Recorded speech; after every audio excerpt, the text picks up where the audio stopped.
अस्सलाम वालेकुम, welcome back. I am Hussain Sajid और इस वीडियो के अंदर हम देखने जा रहे हैं मॉड्यूल 118 CS 101 का। इसमें हमने पिछली वीडियो के अंदर डिस्कस किया कि वेरिएबल्स कॉन्स्टेंट्स किस तरह से बनाते हैं। आज हम डिस्कस करेंगे असाइनमेंट ऑपरेटर को के सी प्लस प्लस के बारे में। यहाँ से आपको इंट्रोडक्शन उन्होंने स्टार्ट करवा दिया है और इसके अंदर आप सी प्लस प्लस के कुछ साइंटेक्स को भी देखेंगे कि वो किस तरह से आप लिखते हैं अगर आपने सी प्लस प्लस का प्रोग्राम कोई भी करना हो। तो असाइनमेंट ऑपरेटर के बारे में आपको यहाँ पे बताया गया है। सो असाइनमेंट ऑपरेटर क्या होते हैं द स्पेशल कि एक बार आपने जो पिछले वीडियो के अंदर भी आपने डिस्कस किया कि once the special terminology to be used in the program such as variable and constants has been declared, उसके बाद जो प्रोग्रामर है वो उसके अंदर जो भी एल्गोरिदम है उसके डिस्क्रिप्शन लिखना स्टार्ट कर सकता है। ठीक है, कि सबसे पहले उसने वेरिएबल्स को लिखना होता है। ये हम डिटेल में पिछले वीडियो के अंदर इसके बारे में हम बात कर चुके हैं। तो यहाँ पर हम आगे फर्दर डिस्कस करते हैं कि असाइनमेंट असाइनमेंट जो ऑपरेटर होता है ये किस तरह से काम करते हैं। ठीक है, सो जो असाइनमेंट स्टेटमेंट होती है ये क्या करती है कि ऐसी स्टेटमेंट कि जो किसी भी वेरिएबल को कोई ना कोई वैल्यू असाइन करती है, हम उसको असाइनमेंट स्टेटमेंट का नाम देते हैं और इसके लिए हम इक्वल का सिंबल यूज करते हैं। सिंगल इक्वल होता है ये। सो असाइनमेंट स्टेटमेंट के तौर पर ये यूज होता है। ठीक है, और ये करता क्या है कि ये वेरिएबल जो है वो इसके लेफ्ट पे लिखा जाता है। ठीक है, वेरिएबल एक कंटेनर है जिसके अंदर आपने कोई भी डेटा स्टोर करना होता है और इसके राइट साइड पर आपने वैल्यू को लिखना होता है जो कि इस लेफ्ट वाले वेरिएबल के अंदर स्टोर हो जाती है। सो वो जो वैल्यू होती है वो कांस्टेंट हो सकता है, वेरिएबल, एक्सप्रेशन, फंक्शन कुछ भी हो सकता है हमारे पास। ठीक है, और उसका सिंटैक्स क्या है कि वेरिएबल इक्वल एक्सप्रेशन। कोई भी स्टेटमेंट्स होती है उसको नॉर्मली जो है हम वेरिएबल्स के साथ जो होता है उसमें डिफरेंट सिंबल्स के साथ वो ऑपरेशंस उस पर परफॉर्म कर सकते हैं। Like such a statement normally takes the syntactic form of a variable, ठीक है, followed by the symbol representation of assignment operation। कि आप कोई भी एक डिफरेंट वेरिएबल्स हैं और उसके साइंटेक्स्ट की एक फॉर्म होती है, यानी हर लैंग्वेज का अपना अपना एक साइंटेक्स होता है। तो कोई भी एक साइंटैक्टिक फॉर्म होती है हर लैंग्वेज की। तो जिस लैंग्वेज में आप बात कर रहे होंगे, जिस लैंग्वेज के अंदर आपने सारा प्रोग्राम लिखना होता है, उसके अकॉर्डिंगली आपने उसके रूल्स को भी साथ फॉलो करना होता है। कि असाइनमेंट ऑपरेटर तो जस्ट आप यूज कर लेते हैं, लेकिन हर लैंग्वेज के अंदर असाइनमेंट ऑपरेटर को यूज करने का मेथड डिफरेंट होता है। ठीक है, सच जो semantics of such statement is that the expression is to be evaluated and the result as stored the value of the variable. कि जो आपके पास एक्सप्रेशन के तौर पर अगर चीज दे दी गई होती है, just like z is equal to X plus Y semicolon. ये C plus plus, C Java, C sharp, इसके अंदर हम इसको डिफरेंट वेज के अंदर हम इसको यूज करते हैं। ठीक है, हर लैंग्वेज का एक अपना सिंटैक्स भी होता है, उसके अकॉर्डिंग ये होता है। तो आप इस तरह का एक्सप्रेशन लिखा होता है, तो ये भी आपने क्या किया, एक्स और वाई को असाइन करवाया जी को। तो एक्स और वाई की जो भी वैल्यू होगी वो पहले इवेलुएट होगा, वो ऐड होगा और जो रिजल्ट आएगा वो जी के अंदर स्टोर होता है। ठीक है, और इन दी एंड वो जो वैल्यू है एक्स और वाई, यानी X was 3, Y was 2, so X plus Y means 5। तो वो एंड पे जो इसका रिजल्ट आएगा 5, वो जी को असाइन करवा दिया जाएगा और इन दी एंड सेमीकोलन लगाया जाता है, जो कि separate statement in many imperative languages. ठीक है, डिफरेंट स्टेटमेंट्स होती हैं, उनको वो सेपरेशन जो है वो आप इसके साथ करते हैं। या इन शॉर्ट कोई चीज आपने लिखना स्टार्ट की है, जैसे इंग्लिश में आप सेंटेंसेस को लिखते हैं, so in the end you just put the dot और आप कहते हैं फुल स्टॉप उसको, सो विच इंडिकेट्स कि ये जो लाइन है हमारी यहाँ पर एंड हो गई है। वैसे ही हमारे पास जो प्रोग्रामिंग लैंग्वेजेस होती हैं, इसमें कुछ लैंग्वेजेस के अंदर लाइन को एंड करने के लिए सेमीकोलन को यूज किया जाता है। सेमीकोलन रिप्रेजेंट करता है कि ये जो लाइन है ये एंड हो गई है। बट इसमें कुछ सिंटैक्टिक डिफरेंस भी होता है। लाइक पाइथन के जो असाइनमेंट ऑपरेटर है उसके एंड पे आप सेमीकोलन नहीं लगाते, लेकिन एक एडा लैंग्वेज है उसके अंदर आप इक्वल से पहले कॉलन भी लगाते हैं। ठीक है, असाइनमेंट करवाते वक्त। तो हर लैंग्वेज का सिंटैक्स थोड़ा सा आपको डिफरेंट मिलता है। लैंग्वेज टू लैंग्वेज ये चीजें वेरी करती है। ये एक छोटा सा मैंने प्रोग्राम अपने से दे दिया, चूंकि यहाँ पर उसने आपको सी प्लस प्लस का टच दिया है कि सी प्लस प्लस किस तरह से काम करती है। तो उसके लिए हम क्या करेंगे कि हम इस प्रोग्राम से थोड़ा सा अंडरस्टैंड करेंगे। सो ये जो हैश इंक्लूड आयो stream using name space STD, तो ये सी प्लस प्लस एक लैंग्वेज है, ये उसको लिखने का साइंटेक्स है। तो आप कोई भी प्रोग्राम लिखते हैं तो टॉप पे हैश इंक्लूड आयो stream using name space STD, ये आपने लिखना ही लिखना होता है। देन आता है इंट मेन, ये भी आपने लिखना होता है, करली ब्रैकेट और एंड पे जाके करली ब्रैकेट क्लोज होती है। फिर जो भी आपका प्रोग्राम है वो इसका मिडल में आता है। हमारा क्या प्रोग्राम है कि हमने वेरिएबल्स दो लेनी है, एक लेंथ और एक वर्थ, उसके अंदर कोई ना कोई वैल्यू रखवानी है। उसके बाद हमने उसका एक एरिया कैलकुलेट करना है और उसको स्क्रीन पर डिस्प्ले करवाना है। ठीक है। सो पिछली वीडियो के अंदर हमने डिस्कस किया, लेक्चर जो पिछले दो हमने डिस्कस किए कि वेरिएबल कांस्टेंट्स क्या होते हैं, उनको डिक्लेयर करने का मेथड क्या होता है, किस तरह से बनाए जाते हैं। यहाँ पर हम उसको यूज करने जा रहे हैं।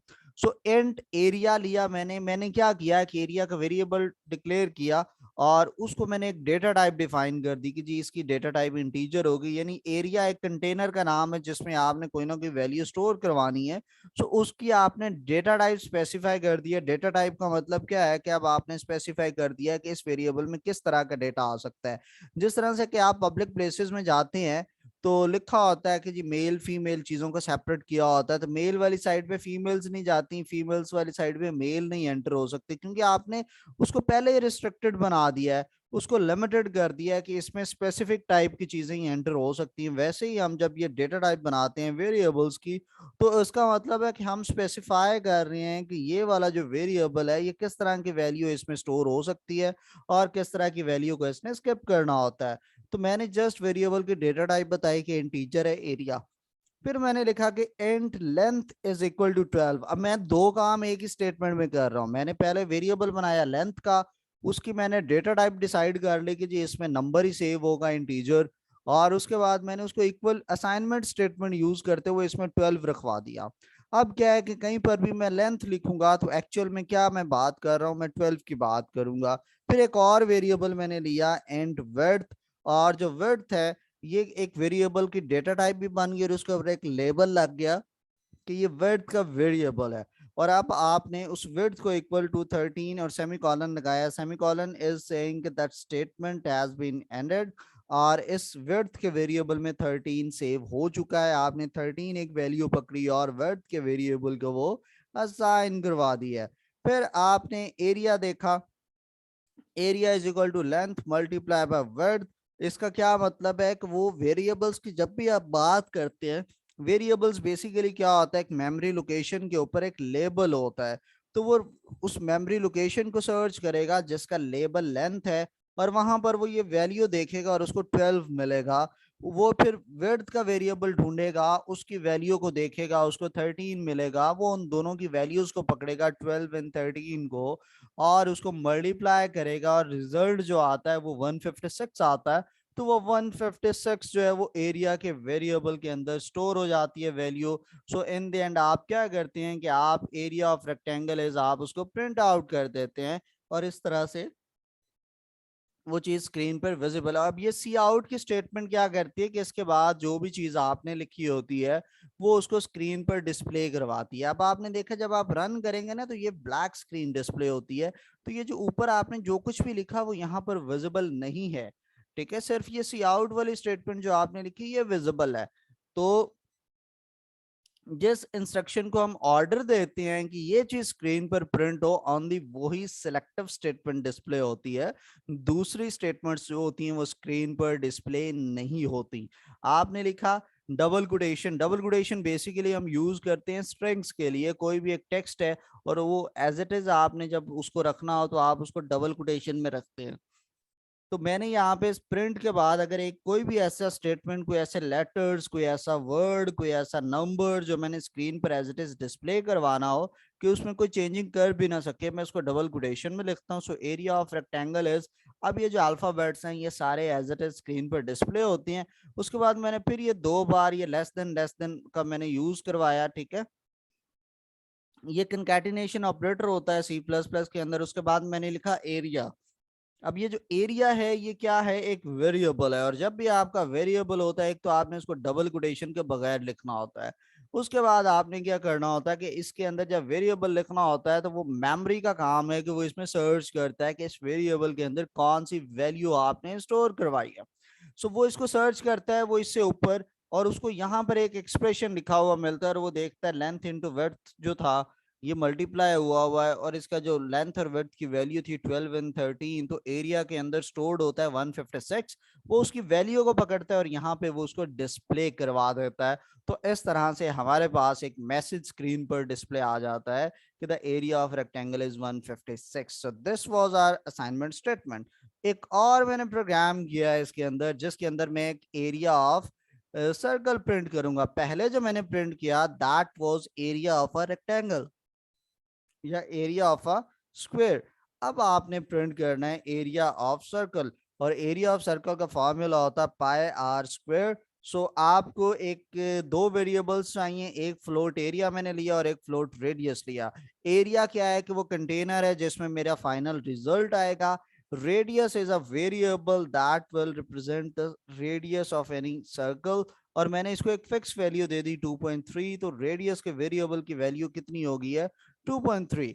तो मैंने यहाँ पे area is equal to expression लिखा है 3.14 multiply by radius multiply by radius. तो होगा क्या, सबसे पहले इक्वल का राइट साइड जो है वो एग्जीक्यूट होती है। सो इसकी जो वैल्यू है 3.14 मल्टीप्लाई होगा रेडियस की वैल्यू के साथ। रेडियस के अंदर वैल्यू क्या स्टोर थी 2.3। सो 2.3 इंटू 2.3 मल्टीप्लाई बाय 3.14, इसका जो फाइनल रिजल्ट आएगा 16.6106 वो एरिया के वेरिएबल के अंदर स्टोर्ड हो जाता है। लेकिन यहां तक हमने उसको प्रिंट की कमांड नहीं दी थी, सो स्क्रीन पर कुछ भी डिस्प्ले नहीं होगा। सी प्लस प्लस के अंदर प्रिंट की कमांड जो है वो सी आउट होती है, कंसोल आउटपुट। सो इसके बाद मैंने लिखा area of a circle is, तो ये as it is double quotation के अंदर जो कुछ भी होता है वो स्क्रीन पर एज इट इज डिस्प्ले हो जाता है। एंड आफ्टर दैट आपने एरिया का वेरिएबल लिखा, तो यहाँ से जो कैलकुलेशन के बाद एरिया के अंदर एक नंबर स्टोर्ड होगा वो यहाँ पे प्रिंट हो जाएगा। नंबर डेसिमल वाला है, इशारिया वाला है, इसलिए इसके स्टार्ट में इंटीजर नहीं आया, यहाँ पर आपने फ्लोट डेटा टाइप को यूज किया है। तो इस तरह से हम असाइनमेंट ऑपरेटर को डिफरेंट प्रोग्राम्स के अंदर यूज करते हैं। क्यों यूज करते हैं, कोई भी एक वैल्यू होती है उसको किसी वेरिएबल में स्टोर करवाने के लिए। जस्ट लाइक आपने कोई भी चीज खानी पीनी होती है तो आप उसके लिए बर्तन ढूंढते हैं, आपने कोई भी चीज रखनी होती है आप उसके लिए शेल्फ ढूंढते हैं, या उसके लिए कोई ऐसी चीज कोई ऐसी स्पोर्ट जो उसको कैरी कर सके। वैसे ही कंप्यूटर साइंस के अंदर प्रोग्रामिंग के अंदर आपके पास डिफरेंट वैल्यूज होती हैं, आपका नेम, आपका एज, आपका एड्रेस, ये सारी की सारी वैल्यूज हैं। तो आपने इसको किसी ना किसी वेरिएबल के अंदर स्टोर करवाना होता है। सो आई होप आपको बड़े अच्छे से समझ आया होगा। स्टिल आपकी कोई भी क्यूरी हो तो यहाँ पे सारी स्लाइड्स के लेफ्ट साइड पे एक व्हाट्सएप नंबर मेंशन था, आप इसके थ्रू मेरे से कांटेक्ट कर सकते हैं। इंशाल्लाह आपसे नेक्स्ट वीडियो में मुलाकात होती है। अपना ढेर सारा ख्याल रखिएगा। अल्लाह हाफिज।